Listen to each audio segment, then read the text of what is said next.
1. Yeah. Where'd He it said go? one and then dropped out of the We stream. lost him.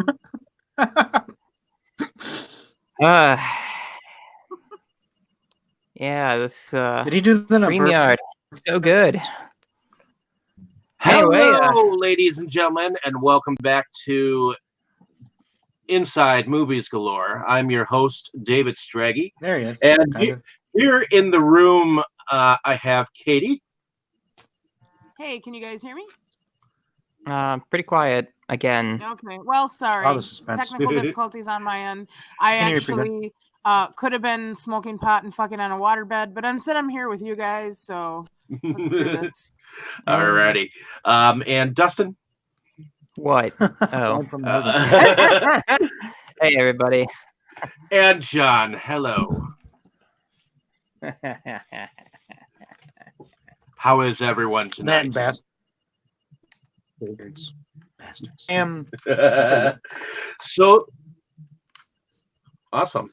So John is new to the podcast. So what I am going to do is I'm going to start off with telling you exactly what movie we are going to be watching, or what movie we have watched tonight, and it is called Peaches. Or Pieces. Good God. From 1982, directed I by think Peaches is a Juan completely different Piquer Simón. Yeah, I think so. But in any case, it is also in Spanish, Mil Gritos Tiene la Noche, otherwise known as The Night Has 1,000 Screams. That's fancy. Before for the movie. Before I go into a little synopsis of what this film is about, I'm just going to quote two people that have evidently quoted this film.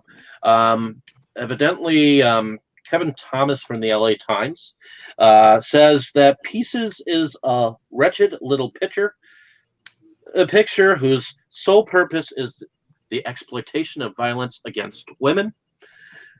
And Billy Kelly from Fort Lauderdale News says that this movie is a gross out extravaganza and a bargain basement abomination. Oh, those are both pretty accurate.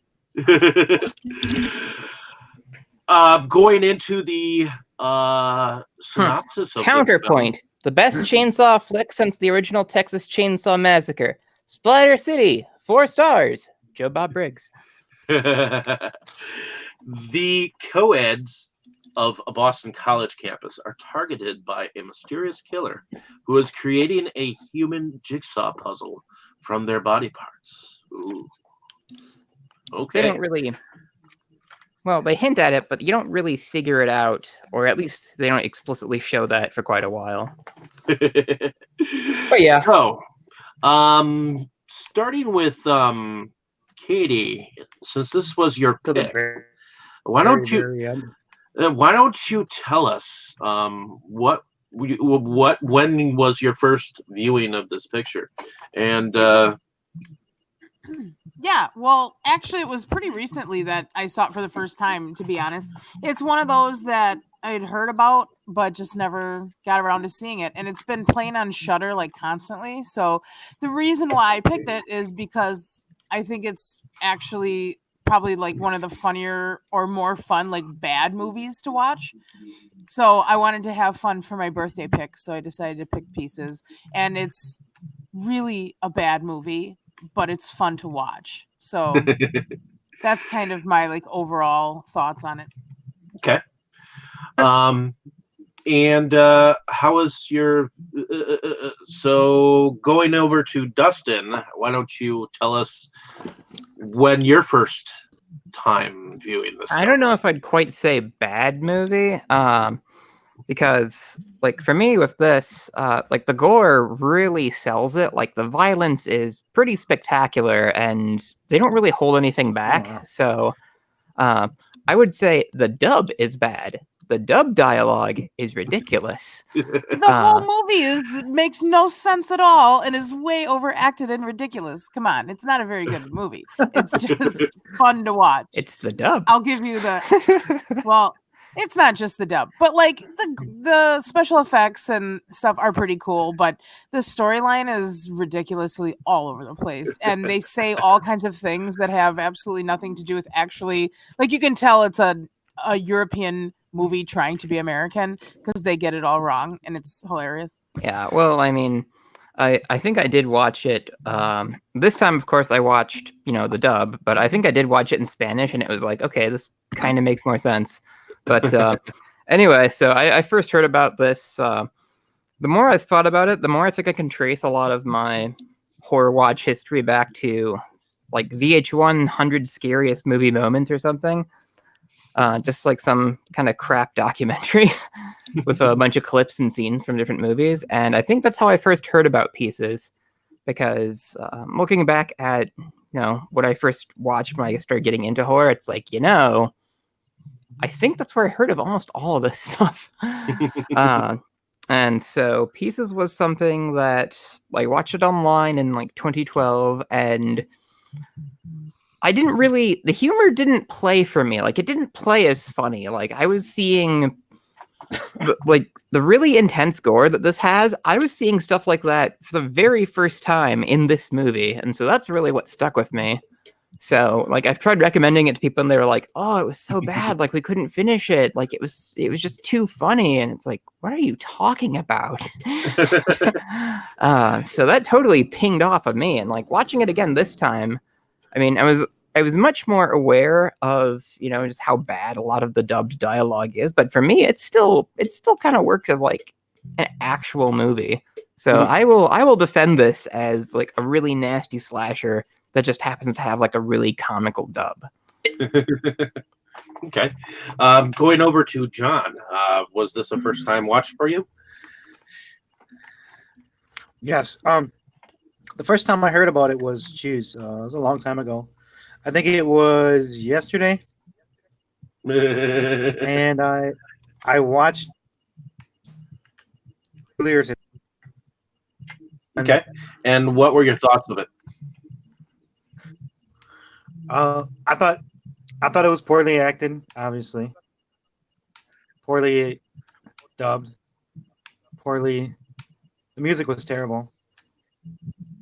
The story was terrible. Excuse me? So I thoroughly enjoyed it. Okay, that's what I thought. Okay, so starting out with the very beginning of the film.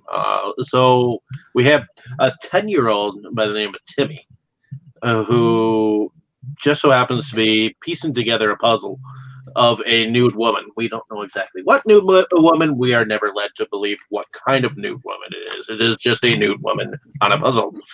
I mean, it's literally just a nude woman sitting in front of like a background. There's not much more to it. No. But anyways, his mother stumbles into the room and sees that her son is playing with this masterpiece, and she literally goes nuts on him. And, yeah, she flips out, like she hits him, she screams at him, like, "How can you touch this filth? How dare you?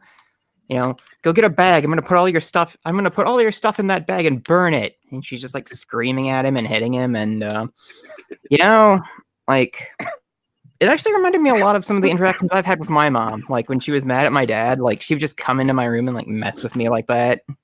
Like she'd like kick some of my toys and break them. Just she felt like it, and so I kind of resonated a bit with that. I mean, I didn't go kill her with an axe, like Timmy does, but I was kind of cheering for Timmy. Damn it! Yeah, get him. What? You okay? You okay? Katie? Yes, I'm okay. What's going on? Oh, you just shouted "damn it," and then No, that actually wasn't me. That was John. Oh, well, all the same, that's a really Yeah, striking, well, like, no. opening scene, and it lets you know what kind of movie this is right away. Like, there is just an absurd amount of blood, and it's incredibly nasty. And, the puzzle gets covered with blood, and, well, the puzzle takes prominence later in the film, because that's the puzzle he's assembling as he commits his crimes. Yep. So Still has the blood stains. evidently, shortly after this is where we see that it is actually 40 years later, where apparently there is a killer that is killing co-ed girls at a nearby girls' college. Whether it's nearby the aunt's house or it's nearby his original house is left up to the viewer, I think. But Yeah, after he kills his mom, and chops her up, when the police come, he's hiding in a closet. He's still covered in blood, but he's like, "What happened to my mommy? Where's mommy?" And it's like, and he just completely gets away with it. And so he's sent to live with his aunt. so, Katie, what did you think of that original scene? It's what actually attracted me to the movie in the first place because it's so ridiculous, and the puzzle's pretty cool. And I actually saw the puzzle somewhere. Where was I? Yeah. I think I saw it at when I was at the massacre in Chicago. A vendor was actually selling it. They're called Messed Up Puzzles, and they have a website. Hello. Yeah, well, and they also there was a release. I don't know if it was Arrow that released it or who it was. Somebody Grindhouse. released the Blu-ray with a puzzle included, but I guess a lot of people were not getting their puzzles. I have that Blu-ray. It's by Grindhouse, and the puzzle is kind of small, but it does come with the puzzle. Right? How cool is that? I don't know. I just dig the puzzle. It's quite tiny, but and it's random. It's like such a random thing.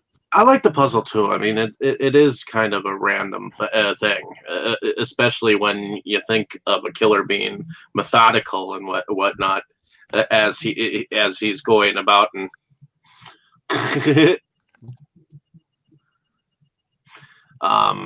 But in any case, there's kind of a cool parallel that they do, because before he goes out and commits like a murder, like for a specific piece, like you see him like tinker with the puzzle a little bit. Like he has the frame. So before the first murder, he has the frame like finished, and he puts the woman's head in, and then the first murder, like he takes the person's head, and so you can almost predict like what he's gonna do next, depending on like what part of the puzzle he is, because he works his way from the top down. Well, yeah, and I think the killings are kind of unique as they go along. I mean, there are moments in here that are kind of funny, remember the dancers and the girl has to go to the bathroom, and she has to take a long time to get to that bathroom, doesn't she? That's a bit far ahead. Like the first killing is like this girl is she's like on the lawn, like reading a book or whatever, just laying down, and she hears so the killer uses a chainsaw to collect his parts, and so she hears the chainsaw kind of revving up, and she looks behind her and she's like, "Hey, what are you doing?" And the guy's just like, "Oh, sorry, don't worry, I'll just be a minute." She's like, "Oh, okay." And she turns around and then surprise! Like we see her get her head sawed off and like blood flies in ridiculous volume, like at the camera. And it's like, oh, well, what are we, 3 minutes in? Damn. So I made the joke. It's like, this movie is not subtle. And that's what's so great about it. It's like everything is in your face. And after that killing, I believe is when we are introduced to Bracken and Holden, the two police detectives, who come in and start to speak to the school, the head of the school. which I believe she's a female or something like that. That because they're and she's like, well, I don't know what kind of what kid you're talking about. We have so many kids who are registered to our school. You know. Yeah, there's so many kids there. She can't meet every single one of them. So,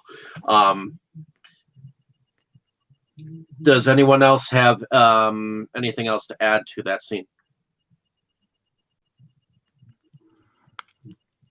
Well, the big thing with this movie is like it's huge, ridiculous, nasty kills, and then the stuff kind of in between.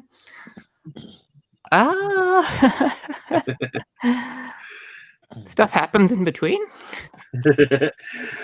Stuff happens in between, like for example, there is a groundskeeper, which is just so happens to be played by Paul L. Smith, who plays Bluto from Popeyes. I thought he looked really familiar. He's like this menacing guy, like kind of in the background. He's always sneering, and it's like, well, what's he doing?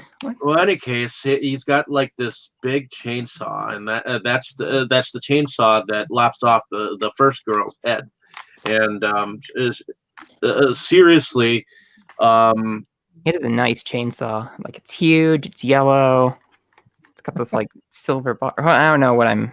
Yeah, sorry. Move up. Keep going. Well, anyways, there's a student by the name of Kendall, and he gets a note from a girl to meet him in the pool later, and she goes into the pool area, and we get a nice, almost full frontal nudity of a young woman, and the killer ends up killing her in the pool. And a little bit. He takes the like the dip net for like cleaning the pool and just like whaps her on the head with it and just kind of like pulls her over. Like he kind of like drowns her a little bit with it as he's like pulling her to the edge of the pool. And it's just, I mean, it's one of the sillier moments. It's like, wait, what? But like the actors play it like dead seriously, like as seriously as they can, and it kind of sells it. But seeing it this time, it was kind of like, wait, what in the fuck? Why wouldn't you just like dive? What are you doing? Well, in any case, shortly after this is when the groundskeeper was actually found in the pool near this dead girl's body with like tons of limbs there, except the torso was missing. That was the part you wanted. And there's a line in there that I'm sure all of you can notice. It's kind of dumb, but the detectives that show up and say, "Well, do you think that this is the chainsaw that could it have been done with this blood-covered chainsaw?" And it was like, "Oh yes, yes." Like that's what I'm talking about. Like the dub is bad. Like the original lines aren't that stupid, but oh my god, yes. What did you think of that whole pool scene, John? Well, I honestly thought when you picked up the pool skimmer, I was wondering how the hell he was going to kill her with that, and then he just dragged her to the side of the pool. But yeah, she definitely should have dived in the water. I mean, how hard is it to get away from a pool skimmer? Well, unless it's got its hooks in you, and yeah. Katie, what did you think of that pool scene? Ridiculous, just like the rest of the movie. How she can't even move. Like, come on. Oh my god, I'm just gonna sit here while you kill me. Yeah, but it's what makes the movie great. So. All right. So after the pool scene is when the detectives start to think that something. Well, they think that the groundskeeper is their dude. So they arrest or try to arrest him, and he acts all suspicious because he actually starts to fight them. You know. Well, what happens is, so the kid is going to go meet the girl, and he walks in and he finds her body, and the groundskeeper gets there at about the same time because he's, groundskeeping. And like he sees the body, he sees the kid runs, and so he's like chases after the kid. It's like thinking it's like, oh, he did it. Arr. And then the cops show up, and the cops are like, oh shit, maybe the creepy looking groundskeeper did it, and they start beating him up, and then the groundskeeper starts beating the cops up, and then like the kid gets like pulled into it, and it's just like this weird melee. Which would never happen. Like, how unrealistic is that? That especially the Kendo kid becomes part of their police force because Right. they just trust this kid who's super close to the action. Like, let's just drag the super smart kid. Yeah, that didn't really make much sense. Although a kid can get interested in detective work. It's just they didn't connect the two. But anyway, it was not on this case. But also they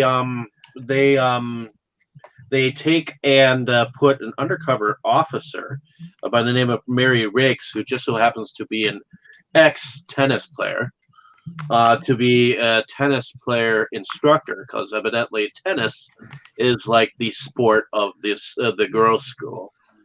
And what's interesting is here's a side note. Evidently, none of the girls on the set had ever played tennis before. So apparently, they actually had to get a coach, an actual coach, to teach them how to play tennis to make it look at least believable on screen. The one thing I really wanted believable was the tennis scenes. Let's see. So apparently, there is also a reporter by the name of Sylvia Costa, who is looking into the murders, and ultimately she ends up being the next victim on the waterbed. Dustin, why don't you explain that scene? Yeah, that scene kind of, I didn't quite understand it because it happens pretty fast, like during a long stretch of kind of nothing else going on, so it sort of takes you by surprise. It's like she's slinking through, well, what was that, a locker room? It looked like a locker room anyway, like some area in like the gym part of campus. And then all of a sudden the killer just like grabs her, and there's a waterbed there for some reason, and he throws onto the waterbed and just like stabs the bejesus out of her. And it's like, wait, what's going on? Like it totally ambushes you. And this is maybe where the effects kind of fail, because I was paying closer attention this time, and on one of the stabs I can see like the very thin fake knife actually like fold up against her back and like not retract or anything, and it's like, oh, like he actually stabs his glove with it. And it's like, okay. Yeah, well, when it's up there on a huge screen, and everybody's just trying to have a good time. Yeah, I do have a pretty big screen. But in any case, I mean, yeah. But I actually wanted to say something about that scene. Go ahead. Not the murder scene, but the scene where they introduce her, and she says something like, "There's been reports that there's a madman running loose on the campus," and the dean says, "We get reports like that every few days." I mean, what kind of school gets reports of madmen running loose every few days? School's where I go. Hey, it's that wasn't very good. I can do better. Get back. It's not every day that we show up in our trench coats. I look over. I have like 3 different trench coats. Well, I'm wearing hoodies now, so yeah. Anyways, moving on after that, the instructor is instructing the tennis that the girls are trying to be taught, and one of the girls goes into a locker room. We get to see a little topless scene, and she ultimately gets killed. Yeah, which one was that? That I think was that was the the one that got cut in half, right? like down the middle. Okay, like that one. Horizontally. That's the scene that like gets to me the most because like they both, as silly as a lot of the other movie is, especially now you guys like really point it out, and I'm thinking back and it's like, they're completely right. Like that scene still really works for me because the girl sells that she's like really scared, like she pees herself and everything, and the whole thing sells. And then the effects in that scene are so good. Like you see the saw like bite into her like torso, and it's like oof, like you believe you're seeing flesh be cut. Well, and then when they find her, like the bathroom is just covered in blood, and there are just viscera everywhere, and it's totally convincing. Well, apparently the director had used a pig carcass for that particular scene. Yep. So that was a very he was so glad to have actually gotten a hold of a pig carcass for that scene, because evidently this takes place in Boston, by the way, but it was actually filmed in Valencia, Spain. Because this is a Spanish-American slasher film. Yeah, which is really surprising because when I first saw it, like I could have sworn it was like an Italian giallo, and it really has a lot of that vibe, at least to me. And when I found out it was Spanish, it's like, what?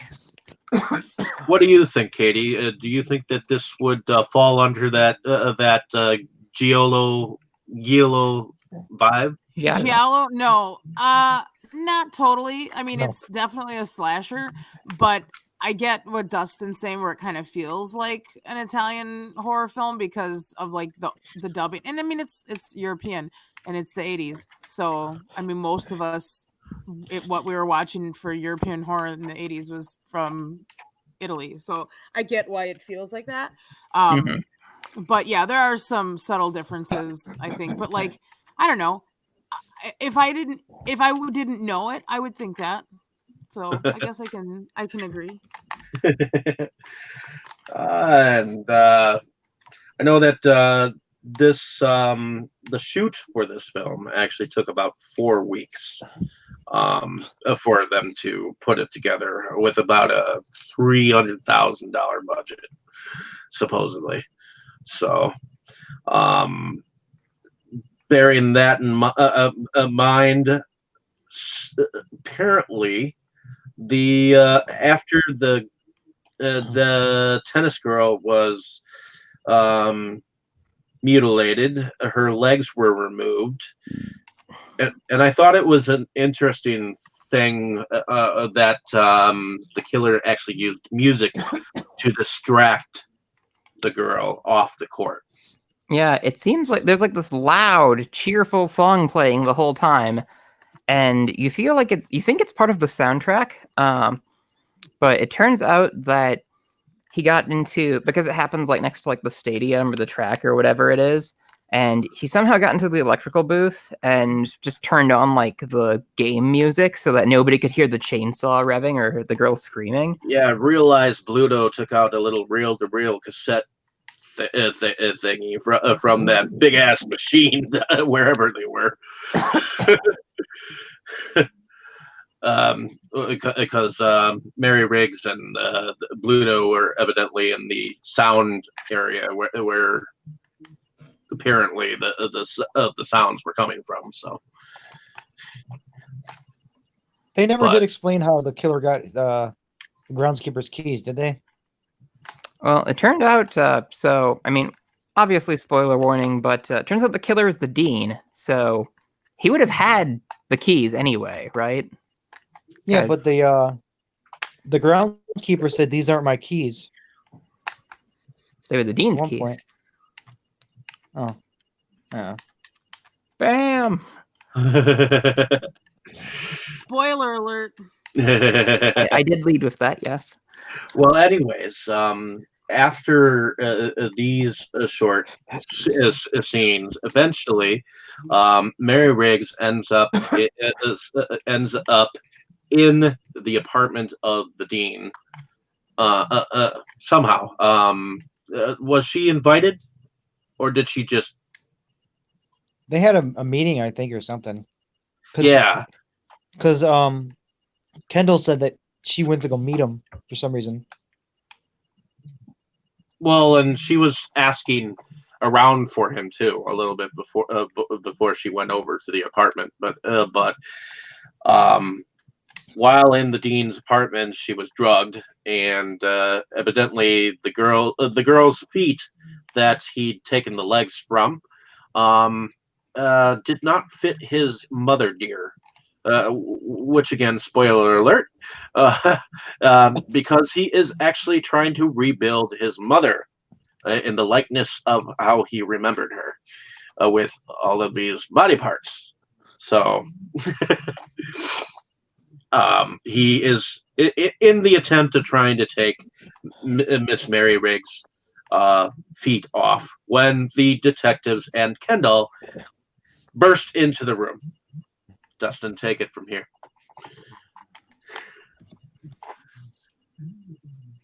So are we talking about the climax? Because there's at least one more killing. Which killing The would that girl in be? the elevator where he gets the arms. Oh yeah, that's the okay. So apparently there is a dancing thing going on. A dancer, and this Yeah, he's waiting for them to finish like yoga or whatever that is. The dancer. Yeah, there's and she has to go to the bathroom. And oh my God, does she take a long time to go to actually get to the bathroom? That is a long. I mean, can't you just have a bathroom like right around the corner?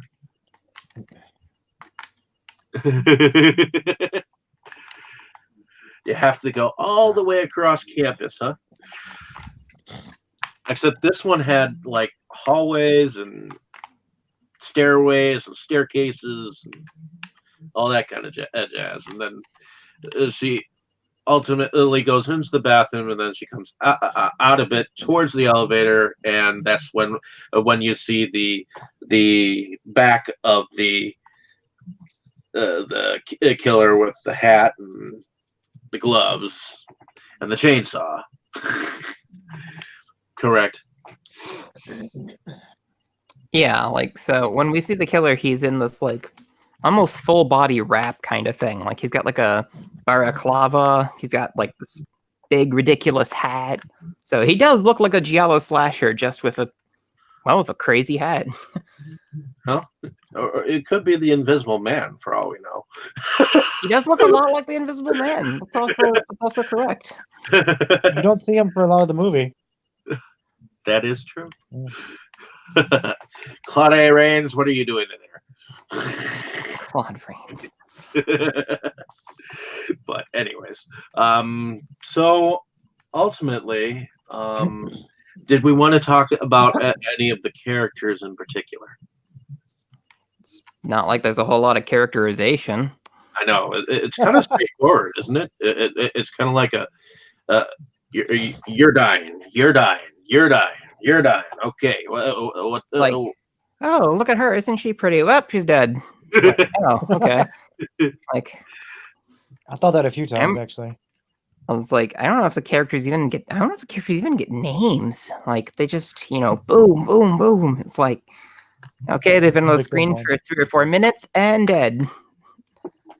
Yeah, they don't get names in the film.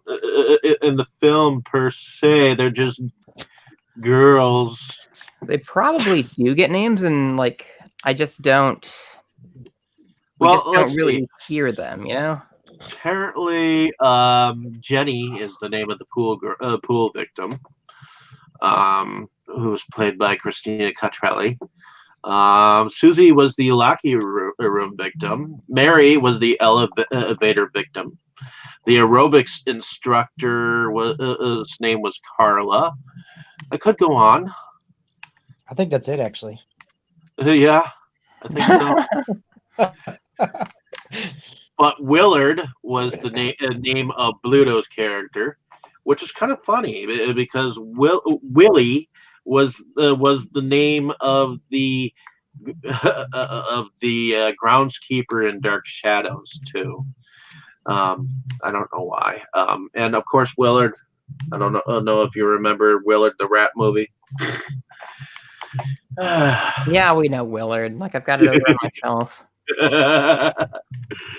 But yeah. So what do we think of the since there really isn't much characterization going on? Katie, was there anything else that you wanted to say about the plots before we move on? I mean, not really. We're all lost trying to watch this movie. I mean, let's be real. None of it makes any sense. But it's entertaining. It's a fun movie. It's pretty awesome for what it is. Okay. What do we want to say about the special effects? Then Nailed it. Awesome. Yeah, the effects are great. Like, and they use a ton of like pig guts and dead animal blood and stuff. So that's why it looks so good. What do you think, John? Yeah, I thought they were pretty good. Actually looked like they were cutting him and stuff. So I thought that was pretty great. Here too. I mean, I thought each kill was unique too. I mean, how many decapitations do you get to see within a movie? I mean, I actually thought the brutal killing of his mother was violent. He came at her with the axe several times. See it go into her head. Well, yeah, correct. I mean, it looked brutal to me, and to me that beginning scene was like what set the tone for the movie. I like how the cops like that the kid was covered in blood. His arms and his legs and his face were covered in blood when he was the suspect.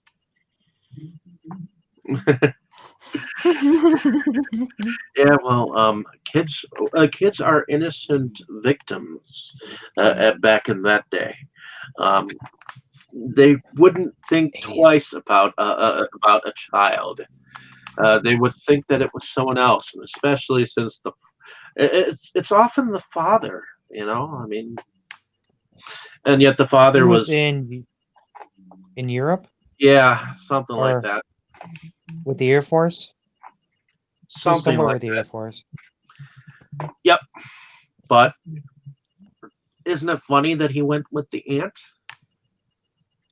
So what happened to his dad after that? I don't really know. I'm guessing they died in the war because they're never really talked about, Huh. Well, what do we think about the cops, the Keystone cops here? They were not good. I think the best moment with that is. Does somebody else want to say it? Because I bet you guys know what it is. I'm thinking it. How the ambulance is like a UPS truck. God, yes. Oh wait, no, not that. Well, after they find the girl in the bathroom, like the lady cop is like, "Why are you doing this, bastard?" He's just screaming. It's like, yes. She was going for her Oscar with that one. I think after the second death, one of the cops was like, "Do we really want to look into this anymore?" And I was like, 2 people have died. Like, oh yeah. Right. John. Yeah. What was your name again? Can I speak to your supervisor? Anyways, a lot of things with this movie were pretty epic. Yeah, there were some one-liners in here too. I mean, like we said before, when they found that pile of body parts, and the one cop was like, "Do you think that this is bloody chainsaw is the killer's weapon?" So crazy. Oh yeah, and then we didn't get to the climax, did we? So anyway, so the dean thinks they're onto him, so he drugs the lady cop, and then the other cops appear in time, like to rescue her. And there's like a brief scuffle, and I think they shoot him. Right? It's kind of like they're fighting, and it's over. That- Like, wait, That what happened? and that was a Yeah, They right in the head. burst through the that was door a dead and shoot eye him. shot. That was a dead eye shot. The cop came in, Yep. he shot him, and it was just one bullet. They didn't even tell Right him in the to drop forehead. the knife or anything. No hands up, no freeze, no drop the knife. They just shot the shit out of him. Yeah. Well, I mean, first that's asked Just questions how later. cops work. Yeah, I guess in Trump's America, that's how it is. Yeah. Yeah. Well, Oh, in this single instance, we know he did it. We saw him do it. You know, Yeah. it's like there's this comic series called Batman White Knight, where basically like the Joker is the hero, and the premise is it's like, nobody's ever seen him kill anybody, and I'm sitting there reading this, but it's the Joker. I know he did it. We saw him do it. Like turn the next page, it's like, but I'm innocent. It's like, but you're the Joker. We saw you do it. Just imagine like that for what, like 100 pages. So we don't feel bad for the pieces killer in this case, and then there's kind of the big, it's like, they wheel him out of there, and like the dopey student that they drafted is like, wow, this is great. I could be a cop. It's like, but I just can't figure out what he was doing with the parts. And he like opens a cabinet, and the stitched together like corpse creature like falls out on him. It like plunges him. And it's like, yeah, okay. Yeah, it was Yeah, all the it is. pieces all sewn together. Like the And twist then, of the movie. and then, of course, Kendall gets the worst of it as his balls get scratched. That was Yeah. ridiculous. There was no reason for that. Once again, No. this movie is ridiculous. There was absolutely no reason for that last scene, and they only added it because they wanted one of those stingers that were so popular with 80s horror movies at that time, like, Yeah. the deformed Jason Voorhees coming out of the lake or whatever. Like, How but it about, was not. It didn't even make sense. How about Yeah, it implies that the corpse. It implies that the Frankenstein thing he's been making with all these stolen body parts is somehow alive, because it like reaches up and like rips the dude's junk off. What? What? That was so out of left field, unnecessary. I watched this with Andrew. unnecessary, the first but time I saw it, enjoyable. and Yeah. I think that was his reaction. What? What? And he just Yeah. was shouting it for like a couple minutes. Did he just get his shit grabbed right What? the fuck from him? Jesus Christ. This movie is such spectacular madness. Like, I love things that are like silly and like really nasty, and this kind of nails it. Like, aside from that bathroom scene where you get kind of the idea like what this could have been, because that scene is like genuinely upsetting, like the way it's like shot and like works out. So you kind of see what we could have had if this had been done more with a more serious tone and like with better dialogue and writing. Most definitely. Let's talk about the music for a Makes you moment. feel gross. What does anyone feel about the music?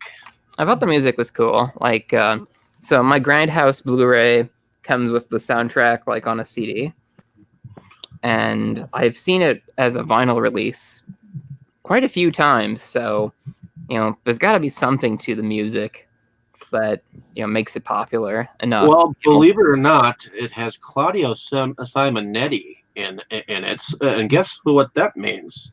Part of Goblin. So, yeah. That sounded really familiar. Simonetti was the one on the keyboard, the stock music. Just saw him last week at the Oriental doing a live score for Deep Red, which you all Really? missed out on. Damn. It was amazing. Yeah, it was super fucking cool. It was awesome. Yeah, well, unfortunately, Too much great stuff. That is worth taking the night off for. Let me just tell you. I was kind of like sick, and last weekend was bad. It was a bad weekend. Worth going, even if you're sick. Well, if I'd known about it, probably, yeah. See, how do you not find these things out? You gotta be in the know with the whole. I hang out on Twitter nowadays. Like, I barely touch Facebook. See, that's the thing. Like, Twitter's great for telling people your opinions, but Facebook is good for events, and that's all I really care about anymore. Alrighty. The things I sacrifice for you, Twitter audience. So, moving on to favorite scenes. Katie, what was a favorite scene of yours from this film? Oh gosh. I don't know. Maybe the one where the ninja jumps out for no reason. Yes. Oh, we really needed to talk. I'm so happy somebody brought that up. Like, I'd almost forgotten about it. Oh, Go off, God. Katie. Go nuts. That was... No, I'd actually rather hear you talk about it, Dustin. Oh, me? Okay, so some of the characters are just walking around on campus, and all of a sudden, like, this guy just jumps out of nowhere and starts doing, like, kung fu, starts attacking them with, like, kung fu moves. And it's like, what in the hell is going on? The lady cop pulls her gun, and he's like, oh, and then he just fucking leaves. And it's just like, what was that? So it turns out that, I think it was, like, the director's friend or something. It's like, you know, he knew this, like, martial arts guy. And it's like, hey, I'm shooting my movie. And he's like, oh, can I just, like, show up and do something? I don't see why not. Sure. I think I heard they were shooting a kung fu movie or something at the same like time. Nearby or whatever. Yeah. And it's just like, that. hey, I'm here. You know, let's want to, like, just Can I just show up on set? Okay. And the director's like, okay, roll on camera. He just walks on, gets a scene and walks off. Oh, that was my karate teacher. It's so epic. And they're standing there looking stunned. Like, what the fuck was that? So good. Dustin, what is your favorite scene? Well, it's kind of hard for me to pick because the stuff that I remember, like, it's all pretty crazy. You know, as much as it disturbs me, I think the bathroom scene where he, like, chases the girl down, you know, like, she manages to lock herself in a room, he chainsaws through the door to get into the bathroom, he chainsaws her in half, and just, like, the horrible, like, sickening mess, like, afterward, like, that whole sequence is just so effective. And so, I mean, while I don't enjoy that scene, like, I think that is the best scene in this movie. I mean, if I had to pick, like, an indulgent, like, yeah, you know, kind of thing, you know, where I'm cheering for the killer, it's probably that opening sequence where he's, like, you know, axing his mom. It's like, yeah, fuck you. I'm going to try not to go too much into our own psychology. John, what was your favorite scene from this film? Strangely enough, it wasn't a murder scene at all.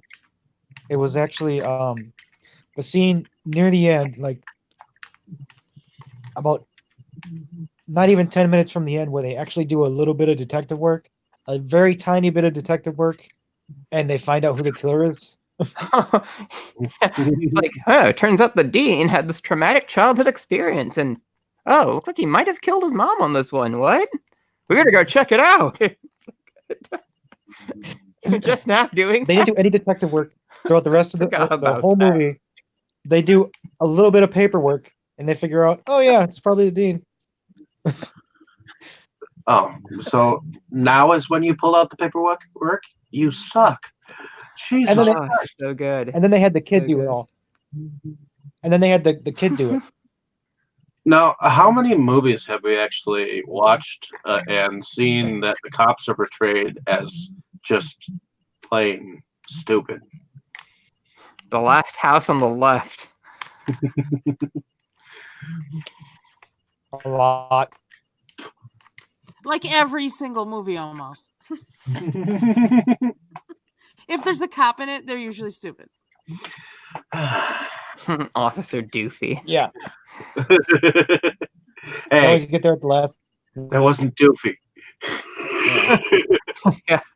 Oh yeah, Katie, you missed the Scream episode, but that was like I a know. fun thing from like the extras. Like David Arquette's like complaining. It's like people keep calling me Officer Doofy. I was Officer Dewey. He's like kind of upset, like genuinely so. That's what he gets. He's doofy as fuck in that movie. Yeah, he is. Just I swear to God, I kept seeing every single scene from Scary Movie. It was not funny.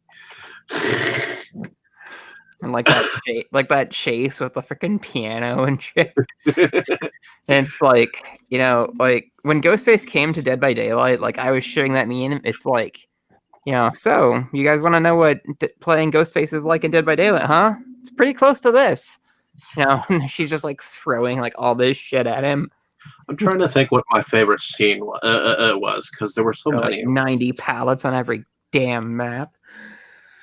I guess my one of my scenes that I liked was the decapitation of the first victim. For some reason, I just liked that perfect lop off of the head. You know, it was. It was hit her neck too. Yeah, I know, and that's the thing. It's like a real decapitation. I'm like, what the fuck? You know, it's not often you get to see a real decapitation in the works. You know what I mean? But in any case, moving on. Was there anything else that anyone else wanted to add? I'm trying to think of any other information I know about this. Well, this movie has some of like the best like poster taglines. Like, pieces, it's exactly what you think it is. And it's like a picture of a chainsaw, and it's like, shit, okay. Or another good one is, you don't have to go to Texas for a chainsaw massacre. And it's like, all right, sure. It's like, it lets you... Again, this movie is not subtle in any way. Well, the Lieutenant Bracken and Mary Riggs are actually played by a real life husband and wife team. Believe Christopher George and Linda Day George, and Christopher George, he plays in a television show called The Rat Patrol, and she played in the television show for Mission Impossible. So Edward Purdom starred in here, and then of course there was Frank Brana, who is kind of a unknown kind of a known spaghetti western star. So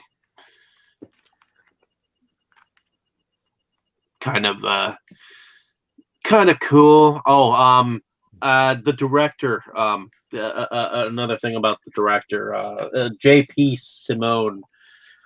He also directed a film that you might know as Slugs. Ooh, sweet. And he also did a movie called The Rift, which I don't know if anyone knows, but I know of it.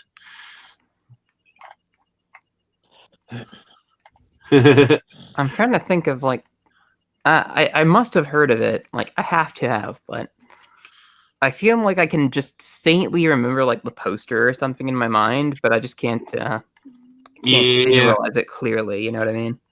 I just knew that I needed to at least talk say that he was a director of at least Slugs. I mean, I guess he was also a director of Don't Panic, Where Time Began, Mystery on Monster Island, Extraterrestrial Visitors, Cthulhu Mansion, things of that nature. Mansion. Yeah, that sounds very cool, but it was from the 90s, so. But Mansion. but in any case, I think that's all that I have. Anyone else? No. Alrighty. All movies sound like cinematic masterpieces. Slugs was. That was a cinematic masterpiece. Come on now. Is it as good as Ticks though?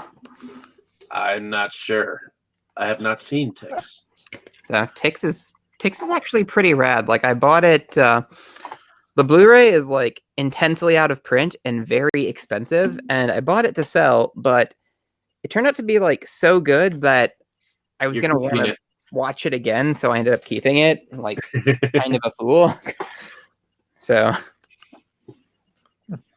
Alrighty. Well, on that note, then I think we'll wrap this up here. Then, so why don't we start with you, Katie? Who are you, and where are you from?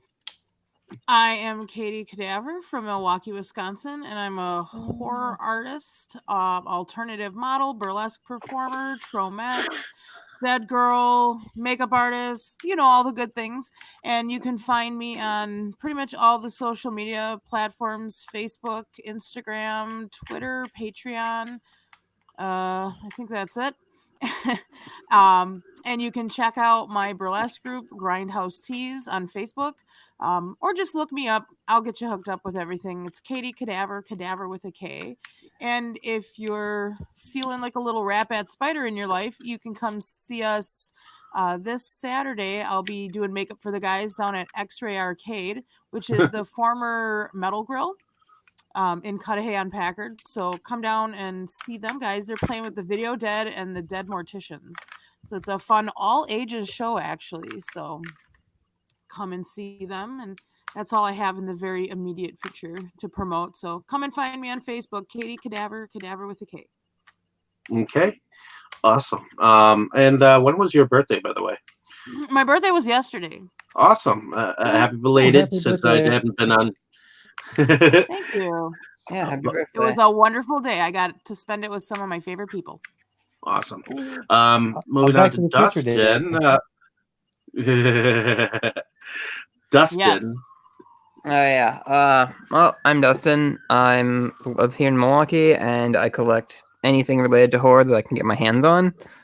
I have an Instagram for my collection at the Crypt of Horrors, and I also have my own YouTube channel where I just do pickup videos, and I've been trying to branch out into more reviews recently too, for just horror DVDs or really movies in general. So I'm working on a review for Bad CGI Sharks, and also, with any luck, I can get a hold of Shout Factory's Prophecy, which is a monster movie that I really love, and hopefully that can work out. So, kind of a lot to look forward to. But I'm also a grad student too, in like something totally unrelated. So my time is always a mess. So you can also find me on Twitter at. So my channel is the Crypt of Horrors, and on Twitter I'm the Crypt of Horrors, as you can probably see in the graphic for this podcast. So yeah, that's what we went with. So interact with us on Twitter. We spend way too much time online, so you can, if you want to talk to me directly, that's a pretty easy way to do it. Awesome. Yeah. And John, if you wanted to, you could tell us a little bit about who you are. I'm John. I have a very small social media presence, as in I have a Facebook. And I spend too much time on Twitch. I don't stream anything, but I follow a lot of streamers. But you're one of my best friends that I've known for a long time. That's pretty much it. And I know you know a lot about movies. It really sucks going after.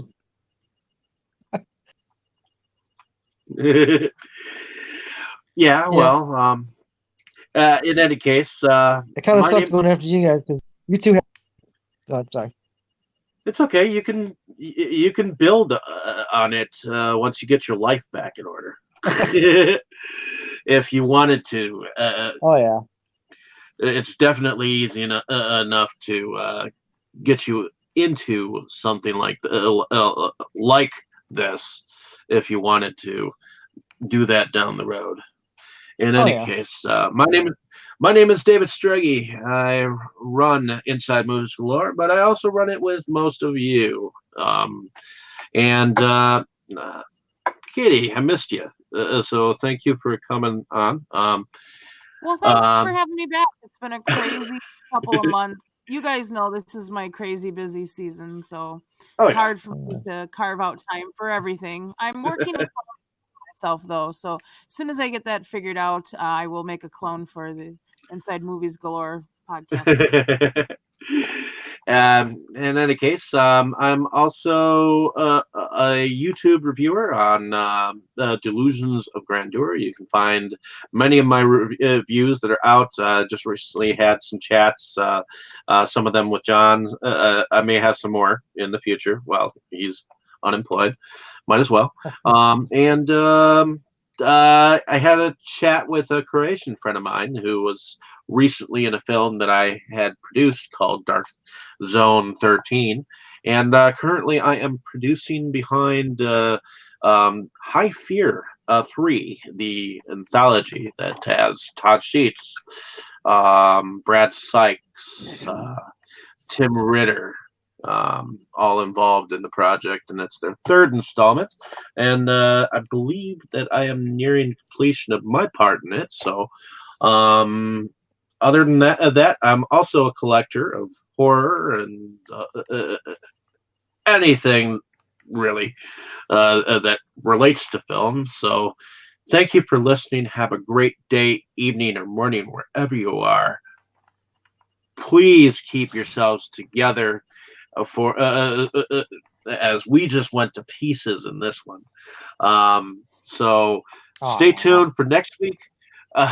Stay tuned for next week, same time, same channel, where we discuss Disney's Hocus Pocus, hosted by Brandon. So It's gonna rock. It's gonna be great. Stay tuned for some more fun discussions coming up. So thank you. Say goodnight, everyone. Like, share, and subscribe to all of our Bye. stuff. Bye. Good night. Bye. Alrighty. Well, that went Alrighty. pretty well. Wait, Yeah. are we still live? It says we're live.